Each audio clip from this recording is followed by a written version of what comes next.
The reliable coworker curse. You ever become so reliable at work that it actually ruins your life? Because apparently the reward for being competent is more work, not money, not peace, not happiness, just extra problems with your name attached to them. And somehow, I accidentally became the emotional support animal of an entire workplace. The helpful. When I first started working, I made one critical mistake. I tried too hard. You know when you're new at a job and you want everyone to like you?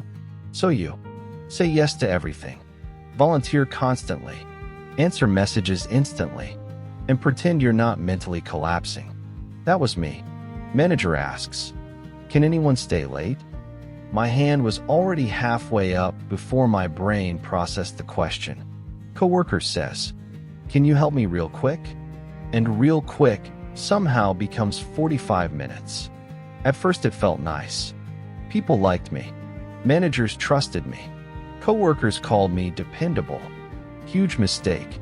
Because at work, dependable doesn't mean we appreciate you. It means excellent.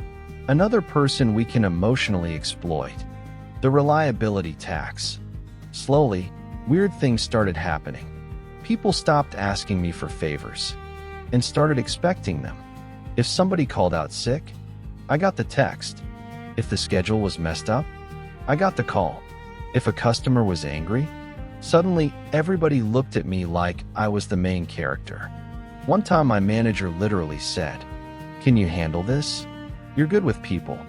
Brother, I am barely good with myself. And the worst part? The less responsible coworkers somehow had less stress. They'd show up late, mess things up, disappear for 30 minutes. And management would just shrug like, "Well, that's just Kevin." But me? If I made one mistake, it felt like the company stock market crashed. The emotional support coworker arc. At some point I stopped being an employee and became workplace tech support mixed with a therapist. Coworkers would randomly appear beside me like side quests. "Hey man, can I vent for a second?" Why does "for a second" always mean the entire lunch break? One coworker started every conversation with, "I normally don't tell people this." Brother, please tell a licensed professional. I'm trying to microwave noodles.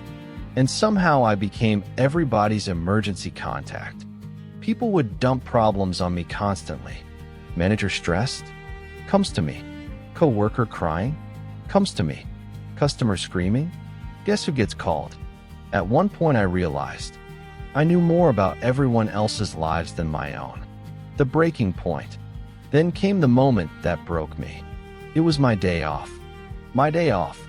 I'm peacefully existing. Finally relaxed. Then my phone vibrates. Manager. "Hey, quick question.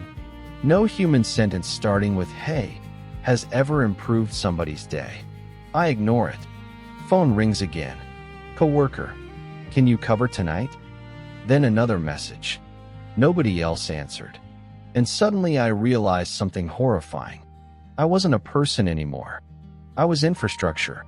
Like Wi-Fi. People only noticed me when I stopped working. The boundary experiment. So I decided to try something revolutionary.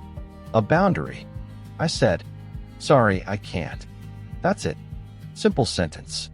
You would have thought I announced the collapse of civilization. The reactions were insane. Coworkers shocked. Manager confused. One guy literally stared at me and said, "You never say no?" Which is exactly the problem.